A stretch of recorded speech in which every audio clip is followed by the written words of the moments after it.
Dhaka university के auditorium में हुजूम, शोर और एक लम्हे में पर्दा उठा। स्क्रीन पर एक नक्शा उभरा, ऊपर लिखा था सल्तनते बंगला, नीचे सुर्ख जली हरूफ में ग्रेटर बांग्लादेश।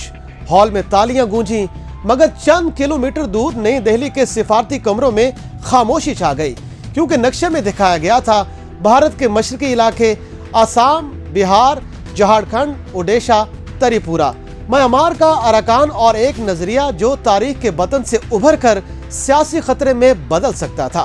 भारतीय वजीर खारजा जयशंकर ने पार्लियामेंट में कहा, यह ग्रुप तुर्की की एक एनजीओ तुर्किश यूथ फेडरेशन से मुंसलिक है। सवाल उठा, क्या यह सिर्फ एक ख्वाब है या एक नया जोग्राफियाई खेल शुरू हो चुका है? इंटेलिजेंस रिपोर्ट्स ने बताया, यह ग्रुप नौजवानों को बंगाल सल्तनत की पुरानी शान का ख्वाब दिखा रहा है। नाम भी उसी से लिया गया, सल्तनते बंगला। मगर असल ताकत कहां से आ रही है? जराये के मुताबिक फंडिंग हो रही है CSS बंगला के जरिए से, जिसे मुबैना तौर पर उबूरी वजीर आजम मोहम्मद यूनुस की बेटी दीना अफरोज यूनुस चलाती हैं। इसी के अंदर एक झेली गिरोह है बरावाए बंगला।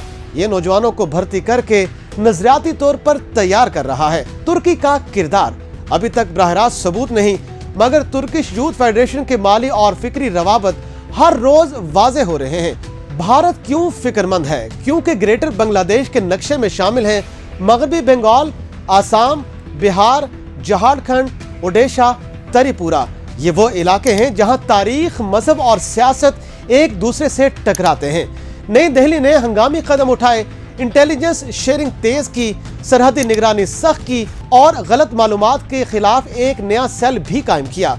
फिलहाल ये सिर्फ एक नजरियाती तहरीक है, मगर इसे फंडिंग, वक्त और नौजवानों की तवानाइयां मिल गईं तो ये नक्शा कागज से निकलकर जमीनी हकीकत बन सकता है। और शायद इसी खौफ ने भारत के पॉलिसी साजों को सोचने पर मजबूर कर दिया है।